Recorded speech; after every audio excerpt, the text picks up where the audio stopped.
Hey everyone, Adarsh here. आज की video super important होने वाली है उनके लिए जिन्होंने अपनी वेबसाइट को डिज़ाइन कर लिया है, होस्ट कर लिया है and they are ready to launch. Next जो प्रोसेस रहता है डोमेन नेम को बाय करना एंड डोमेन नेम को वेबसाइट से कनेक्ट करना। ये प्रोसेस थोड़ा सा हेक्टिक होता है एंड आज की वीडियो में हम इसी को मिटिगेट करने की कोशिश कर रहे होंगे एंड मैं समझाऊंगा कि ये एक्चुअली में डोमेन नेम जो है काम कैसे करते हैं। अगर आपको समझ में आ गया कि डोमेन नेम कैसे काम करते हैं तो आप लिटरली किसी भी डोमेन को किसी भी होस्टिंग प्रोवाइडर से कनेक्ट कर सकते हो। एंड ऑल्सो आज हम देख रहे होंगे कि हम फ्री में डोमेन नेम कैसे ले सकते हैं अगर आप स्टूडेंट हो तो। एंड हम प्रैक्टिकल भी करके देखेंगे, अपने छोटे से प्रोजेक्ट को होस्ट करके उसे डोमेन नेम से कनेक्ट भी करेंगे। So without wasting any time let's get started. So सबसे पहले हम देखते हैं कि हमें डोमेन नेम की एक्चुअल में नीड कहाँ पे पड़ती है, कहाँ पे डोमेन नेम काम आता है। सो ये हमारा छोटा सा एक सर्वर है एंड इस सर्वर का काम है पब्लिक को सर्व करना। पब्लिक को सर्व करने के लिए इसे चाहिए एक पब्लिक आईपी एड्रेस। सो कोई भी होस्टिंग प्रोवाइडर जो है जिस पे आप होस्ट करते हो अपनी वेबसाइट को, वो आपको एक पब्लिक आईपी एड्रेस देता है उस सर्वर का, राइट। उस सर्वर के आईपी एड्रेस को यूज करके हम अपनी वेबसाइट को सर्व कर सकते हैं। बट इस सर्वर के पब्लिक आईपी एड्रेस को याद रखना इतना इजी नहीं है। सो इस सर्वर के पब्लिक आईपी एड्रेस को हम नाम दे देते हैं आदर्श 101.me। सो हमने इस सर्वर को एक नाम दे दिया, बट अब इस सिस्टम को मैनेज कौन करेगा? दुनिया में इतने सारे सर्वर्स हैं, इतने सारे डोमेन नेम्स हैं, उसको मैनेज करने के लिए हमें एक सिस्टम चाहिए। सो उसके लिए हम यूज़ करते हैं डीएनएस सर्वर को। डीएनएस होता है डोमेन नेम सिस्टम। ये जो है सारे डोमेन नेम्स को उनके आईपी एड्रेस के साथ मैप करके एक सर्वर के अंदर रखता है। सो इसको समझ लेते हैं जैसे हमारे फ़ोन के अंदर कॉन्टैक्ट्स होते हैं जहाँ पे सारे फ़ोन नंबर्स उनके नेम के साथ सेव होते हैं। सिमिलरली डीएनएस सर्वर्स में जो सारे आईपी एड्रेसेस होते हैं उनके डोमेन नेम के साथ मैप होते हैं। सो नाउ हमने अपने सर्वर के पब्लिक आईपी एड्रेस को डोमेन नेम के साथ रजिस्टर कर दिया है। वो सभी डीएनएस सर्वर्स में प्रोपोगेट हो जाएगा। जब भी मैं अपने ब्राउज़र में अपना डोमेन नेम टाइप करूँगा वो सबसे पहले डीएनएस सर्वर्स के पास जाएगा। ये जनरली हमारे आईएसपी के पास होता है। सो ये डीएनएस सर्वर अपनी लिस्ट में ढूंढेगा कि इस डोमेन नेम के साथ कौन सा आईपी एड्रेस रजिस्टर्ड है। सो ये रजिस्टर्ड आईपी एड्रेस को रिटर्न कर देगा।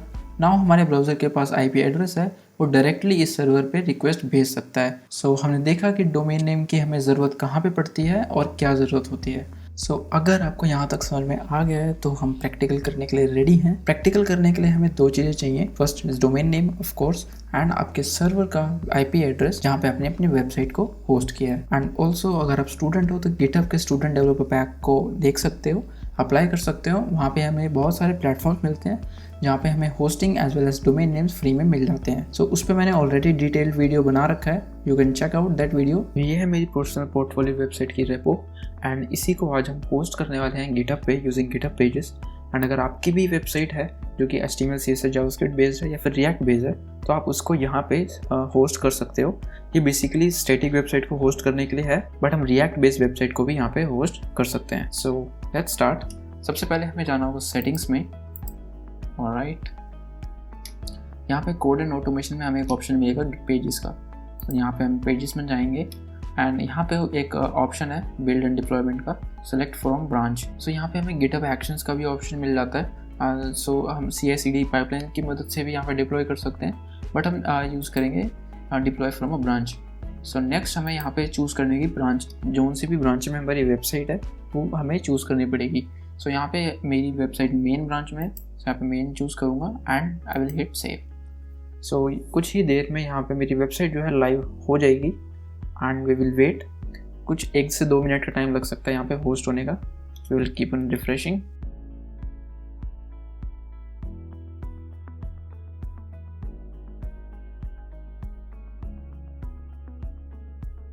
ऑलराइट, सो यहाँ पे देख सकते हैं मेरी वेबसाइट जो है लाइव हो चुकी है गिटहब के डोमेन पे। सो एक बार हम विजिट करके देख लेते हैं। सो यस, मेरी वेबसाइट जो है लाइव हो चुकी है। सो नाउ अब हम वापस से बैक जाएंगे। होस्ट करना हमारा पॉइंट नहीं था, हमें यहाँ पे अपने डोमेन को कनेक्ट करना है इस वेबसाइट से। बेसिकली अब हमें यहाँ पे कस्टम डोमेन को ऐड करना है। सो हम जाएंगे अपने डोमेन पे, पैनल पे। सो यहाँ पे देख सकते हो मेरा डोमेन जो है वो एक्टिव है एंड हम इस डोमेन को यूज़ करके गिटहब पेजेस पे कनेक्ट करेंगे। सो बेसिकली ये डोमेन जो है ये रिप्लेस हो जाएगा हमारे अपने डोमेन से। सो यहाँ पे हमें आना है कस्टम डोमेन पे एंड यहाँ पे अपने domain name Adarsh 101.me and यहाँ पे हमें सेव कर देना है इसको। सो यहाँ पे हमने डोमेन को ऐड कर दिया है, बट अभी DNS चेक अनसक्सेसफुल आ रहा है बिकॉज हमारे डोमेन को नहीं पता है कि यहाँ पे किस सर्वर को मुझे पॉइंट करना है। सो यहाँ पे हम एडवांस DNS में सेटिंग्स में जाएंगे एंड यहाँ पे हमें कुछ रिकॉर्ड्स ऐड करने होंगे। ऑलराइट, सो यहाँ पे हमें जाना होगा कॉन्फ़िगर कस्टम डोमेन्स पे एंड यहाँ पे एक ऑप्शन है हमें मैनेज कस्टम डोमेन। ऑलराइट, सो हम यहाँ पे नीचे जाएंगे एंड यहाँ पे हमें कुछ रिकॉर्ड्स मिल लेंगे। सो बेसिकली ये रिकॉर्ड्स हैं जो बताते हैं कि कौन सा IP एड्रेस किस डोमेन को, किस सर्वर को पॉइंट करेगा। सो यहाँ पे हमें 2 रिकॉर्ड्स मिलते हैं, एक A record and triple A records. A records use होता है IPv4 एड्रेस के लिए, 4A रिकॉर्ड्स यूज़ होता है IPv6 एड्रेस के लिए। सो हम यहाँ पे A रिकॉर्ड्स यूज़ करेंगे एंड इन सारे IP एड्रेस को अपने DNS में ऐड करेंगे।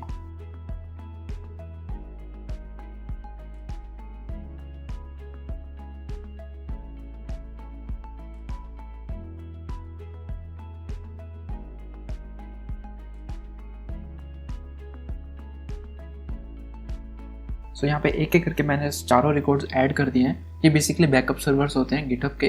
अगर इस डोमेन पे ट्रैफिक ज़्यादा होता है तो वो रिडायरेक्ट कर देता है इस डोमेन पे।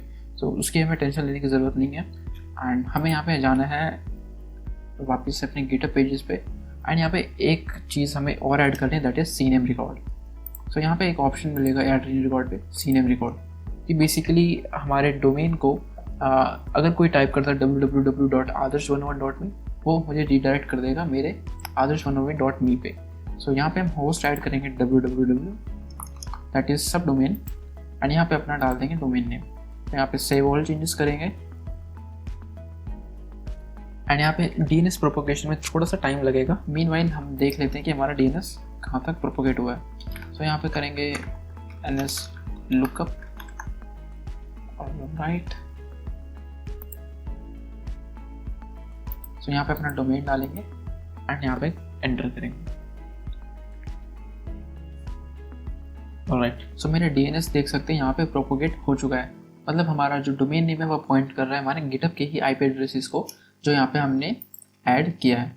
सो अब हम वापस से अपने पेजेस में जाएंगे एंड यहाँ पे जब दोबारा से ये DNS चेक होगा एंड यहाँ पे थोड़े से टाइम में DNS सक्सेसफुल हो जाएगा। सो वेट करते हैं इसका।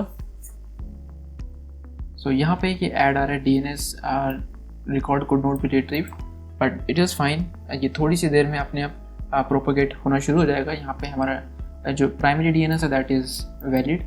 सो हमारी वेबसाइट जो है अब यहाँ पे हमारे डोमेन पे लाइव हो चुकी है। सो इसको एक बार चला के देख लेते हैं। ऑलराइट, सो यहाँ पे हम देख सकते हैं जो मेरा डोमेन नेम है वो पॉइंट कर रहा है हमारी वेबसाइट को जो कि अभी हमने होस्ट करी है गिटहब पे। ऑलराइट, सो यहाँ पे हमारा सारा वर्किंग है एंड ये थोड़ी सी देर में ऑटोमेटिकली DNS सक्सेसफुल हो जाएगा। सो हमने यहाँ पे देख लिया कि हम कैसे अपने डोमेन नेम को पॉइंट करवा सकते हैं अपने सर्वर पे। हमें सिर्फ 2 चीज़ें चाहिए होती हैं, वन इज़ हमारा IP एड्रेस, सर्वर का public IP address and second domain name.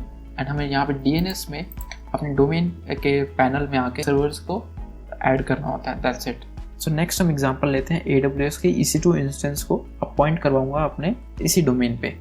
Alright, तो अब हम देखेंगे कि हम अपने AWS के EC2 इंस्टेंस को कैसे डोमेन नेम के साथ कनेक्ट कर सकते हैं। सो जैसा कि मैंने बताया था कि हमारे जो सर्वर होते हैं उनका पब्लिक IP एड्रेस हमें होस्टिंग प्रोवाइडर देता है। सो यहाँ पे भी मेरे पास EC2 इंस्टेंस का पब्लिक IP एड्रेस है जो कि वाया मैंने इलास्टिक IPs के थ्रू ले रखा है। इस पब्लिक IP एड्रेस को अगर मैं रन करूँ सो मेरे पास हेलो फ्रॉम सर्वर आना चाहिए जो कि आ रहा है। सो इसका मतलब मेरा जो EC2 इंस्टेंस है दैट इज़ रनिंग, राइट। सो इसको हम अब पब्लिक IP एड्रेस को कॉपी कर लेते हैं एंड अब चलते हैं अपने DNS पैनल में एंड यहाँ पे हम एक नया रिकॉर्ड बनाएंगे, A रिकॉर्ड सिंपली, एंड यहाँ पे हम अपने सर्वर का IP एड्रेस ऐड कर देंगे। सो जैसे ही हम इसमें ऐड कर देंगे ये प्रोपोगेट होना शुरू हो जाएगा। सो ओके, इसको थोड़ा सा टाइम देते हैं प्रोपोगेट होने के लिए। मीनवाइल हम देख लेते हैं कि हमारा प्रोपोगेशन कितना हुआ है। टर्मिनल विंडो ओपन करके एंड यहाँ पे करेंगे ns lookup एंड डालेंगे अपना डोमेन नेम। ऑलराइट, थोड़ा सा यहाँ पे साइज़ बड़ा कर देता हूँ ताकि विजिबल हो। ओके, तो यहाँ पे डालेंगे अपना domain name and enter. So yes, यहाँ पे सक्सेसफुली प्रोपोगेशन हो चुका है। हमारा जो डोमेन नेम है पॉइंट कर रहा है हमारे EC2 के इंस्टेंस को। सो अब हमारा डोमेन नेम जो है कॉन्फ़िगर्ड हो चुका है। पहले हम देख लेते हैं कि हमारा server is up and running. Yes it is. So अब हम एक बार डोमेन नेम को टाइप कर लेते हैं। ऑलराइट, सो ये यहाँ पे नहीं चलेगा बिकॉज मेरा जो सर्वर है that is not configured with SSL certificate, so ये HTTPS को सपोर्ट नहीं करेगा। बट ये डोमेन नेम प्रीवियसली कॉन्फ़िगर था HTTPS के साथ। सो हम इसको इनकॉग्निटो टैब में चला के देखते हैं to avoid cache results. Alright, so यहाँ पे HTTPS नहीं यूज़ करेंगे। ऑलराइट, सो यहाँ पे वर्क कर रहा है। ये एरर वही है, हमारे पास SSL सर्टिफिकेट नहीं है, so it will not support HTTPS, but you got the point. हमारा डोमेन नेम जो है पॉइंट कर रहा है हमारे EC2 के इंस्टेंस को। So that's all for this video. अगर आपको किसी पर्टिकुलर प्लेटफॉर्म में डाउट होता है मेक श्योर आप कमेंट में जरूर बताएं, एंड अगर आपको ये वीडियो पसंद आए तो make sure to like and subscribe. Thanks for watching, see you again.